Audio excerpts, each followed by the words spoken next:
J'avais eu le plaisir de rencontrer M. Salle dans ses bureaux, et je trouve qu'il n'a pas beaucoup insisté sur le fait que c'est un poète, c'est un grand poète en langue française, un grand poète.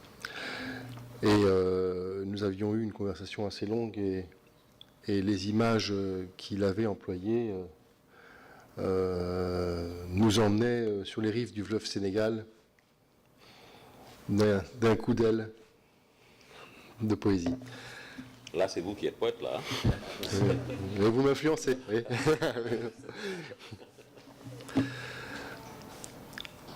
C'est, je trouve, très intéressant d'avoir cette conférence par M. Salle, justement, et assez éclairant. M. Salle nous apporte une profondeur dans nos réflexions, une profondeur, entre guillemets, littéraire, alors que la tendance naturelle de Mensa, c'est de s'enfermer sur des spécialistes des jeux, des spécialistes de l'informatique et des machins, des gens qui n'ont jamais ouvert un bouquin de poésie. Et il ne faut jamais oublier cette dimension. Et moi, je tiens à remercier M. Salle de nous le rappeler. C'est très important. J'ai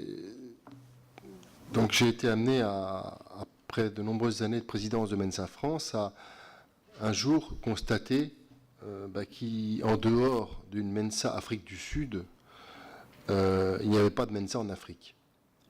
Et encore, les représentants de Mensa Afrique du Sud que j'ai croisés dans des réunions internationales, c'était tous des Blancs.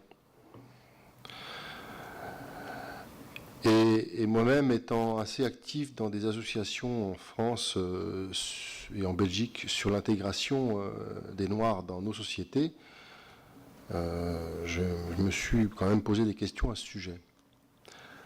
Et donc, comme je constatais qu'il n'y avait pas de Mensa en Afrique, j'ai questionné Mensa International pour leur demander l'autorisation d'essayer d'ouvrir des Mensa en Afrique.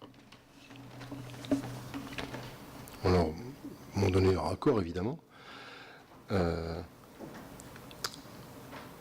Très vite, je me suis aperçu qu'il fallait peut-être ne pas être aussi ambitieux que ça et cantonner déjà une action en Afrique de l'Ouest, où il y a un certain nombre de pays qui sont francophones. On se retrouve sur l'histoire francophone, puisque l'Afrique de l'Est est plus anglophone, l'Afrique de l'Ouest est plus francophone. Et puis il y a encore le Maghreb, qui est encore une troisième Afrique, une autre Afrique. Et donc, à partir de l'opportunité, nous avions un membre de Mensa France qui était expatrié à Dakar. On a eu l'idée de démarrer de Dakar. Par cette opportunité, puis aussi par l'histoire de l'influence, je dirais, du Sénégal sur l'ensemble de l'Afrique, de l'Ouest principalement, et dans la continuité de ce qu'a fait M. Senghor, évidemment. Alors, après moult réflexions et négociations avec Mensa International, on m'a proposé un test non culturel pour sélectionner nos amis sénégalais, pour voir ceux qui pouvaient entrer à Mensa. Donc c'est ce test-là, qu'on utilise un seul test, donc au Sénégal, dans les passages de test. C'est compliqué. Je pense qu'il y a, dans les tests non culturels, ils sont culturels. Déjà.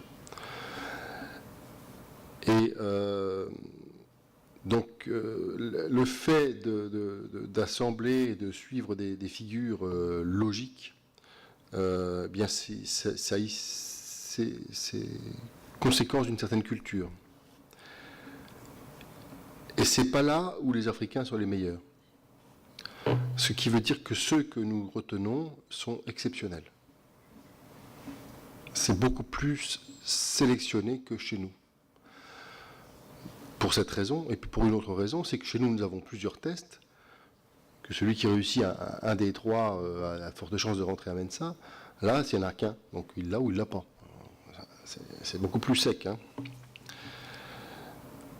Et puis moi, bon, à force de côtoyer des gens, des Noirs en France, mais maintenant plus en Afrique, je me suis rendu compte qu'ils avaient des qualités que nous n'avions pas culturellement. Et en particulier, qualité de mémoire. Puisqu'ils ont une culture où l'écrit avait moins d'importance que chez nous, donc ils ont pris l'habitude de tout retenir. Et ils ont une mémoire, mais à tomber par terre, quoi. Je veux dire, quelquefois, je me dis, mais c'est pas possible, quoi. Ils ont des pompes, ils ont caché quelque chose, ou ils ont noté, c'est pas possible. Et je suis toujours très, très étonné. Il y a aussi toute cette intelligence, je ne sais pas si on peut appeler ça une intelligence comme ça. Moi, je ne suis pas un spécialiste de l'intelligence et je ne suis pas un professionnel de l'intelligence, je suis un associatif. Mais cette intelligence littéraire, dont monsieur est un exemple, hein, dans tout ce qu'il nous a dit, ça respirait l'intelligence du début jusqu'à la fin.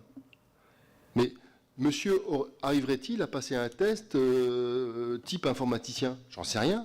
Par contre, ses qualités, ben, elles transparaissent, c'est évident.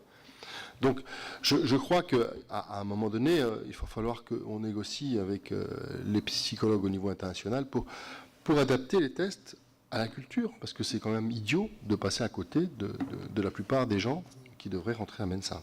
Voilà. Donc, c'est une adaptation de Mensa qui n'est pas évidente. La première cible des gens que j'ai cherché à faire entrer à Mensa sont les étudiants. Ils sont plus faciles à contacter puisqu'on va dans les universités, on rencontre des hauts fonctionnaires qui dirigent les universités, qui sont des gens tout à fait ouverts et qui comprennent très vite que en rentrant en Mensa, les étudiants pourront avoir des avantages, avoir des contacts sur la planète entière. Et donc, comme m'a dit un des responsables, ce qui est bon pour mes étudiants, je prends. Et donc, je suis sur les universités, donc Dakar, Ziguinchor au sud du Sénégal, bientôt Thiès, bientôt Saint-Louis, et puis bientôt Bamako, qui est pays d'à côté, pays frère.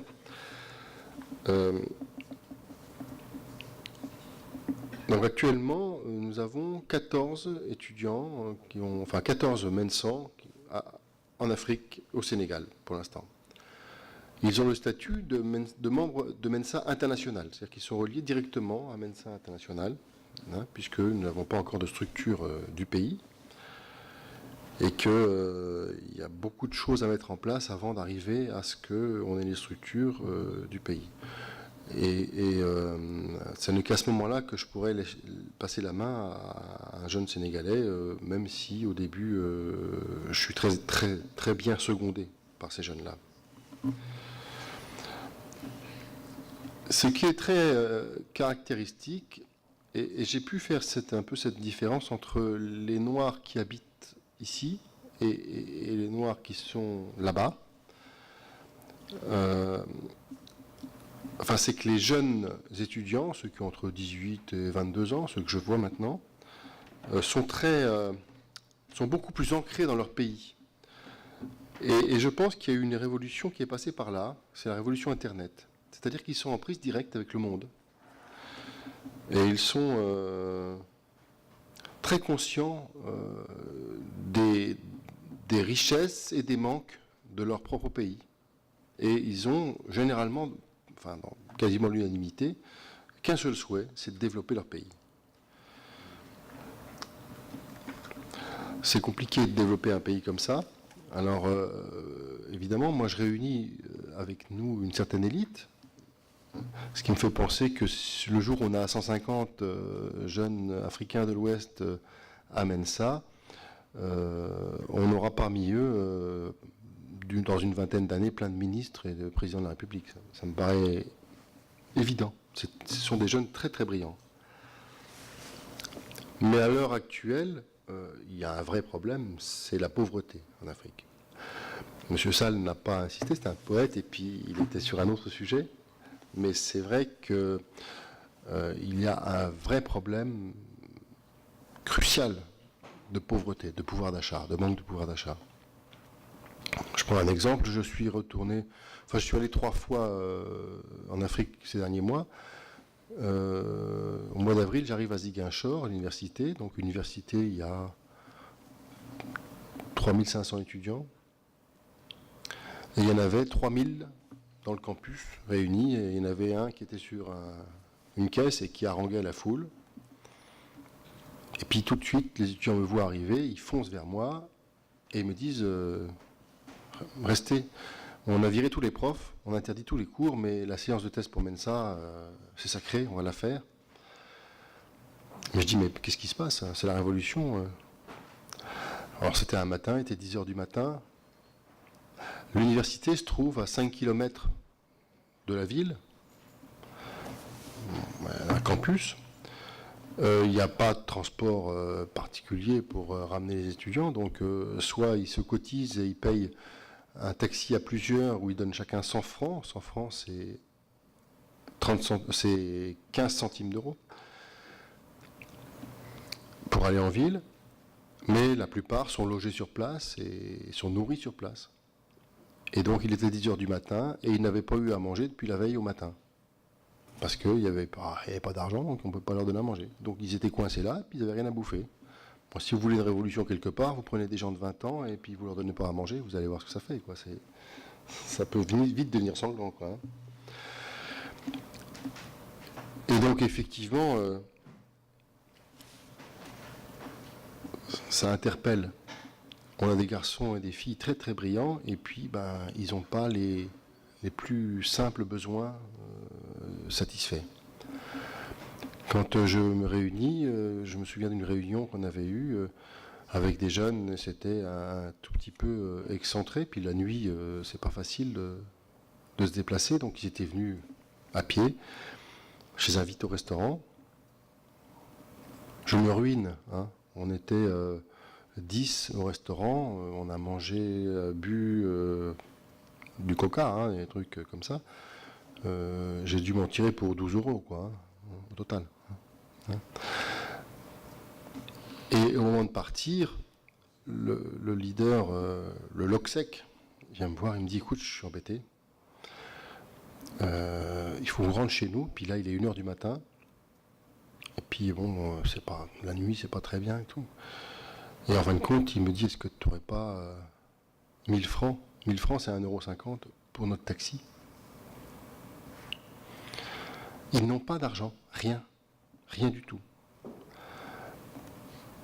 Et donc, on se dit, on fait Mensa, c'est sympa. Moi, je pars sur une idée un petit peu presque boy scout, on va réunir les élites et tout.